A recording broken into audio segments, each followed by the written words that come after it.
andyan na si Inday, magsisingil yan ng utang. Tatago ako. Anak, pag maling sakit, sabihin mo, wala ako dito.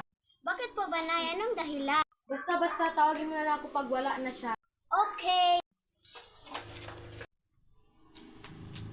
Dito ako kaya sigurado hindi ako makikita. Okay ang bahay ni Mare?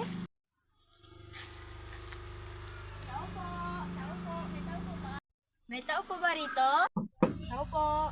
Ano po yun? Dito ba yung bahay ni Mare? Opo. Anong nanay mo? Wala po siya, nagsimba po. Bakit po ba? Magsisingal sana ako ng utang. Wala po kasi siya dito. Sige, babalik ako bukas.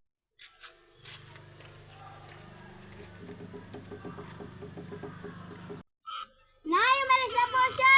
Nay! Lah, tarantadong bata. Ha? Nagsimba pala ha? Dinamay niya pa ang Panginoon at ang anak niya. Titignan natin. Mare, buksan mo ang pinto! Ayan, tapos. Buksan mo ang pinto, Mare! Ay, ito na, Mari, ang bayad ko. Salamat. Buti na lang bumayad ka kundi uupakan kita. Buti na lang bumayad si Mare kundi upakan ko talaga siya. Teka, titignan ko muna ito. Ano? Hindi mo na ako makakabayad ngayon dahil krisis ako ngayon. Krisis tapos may pang Shopee? Teka, babalik muna ako pati takdiman ko muna siya ng karate. Mare! Patay. Ikaw ha, hindi ka marunong bumayad ng utang. Sorry, Inday.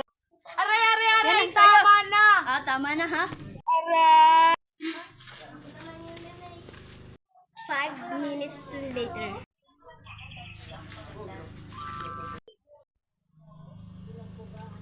Tarantado talaga si Inday, gisapak niya ako. Tuloy may pasa ako.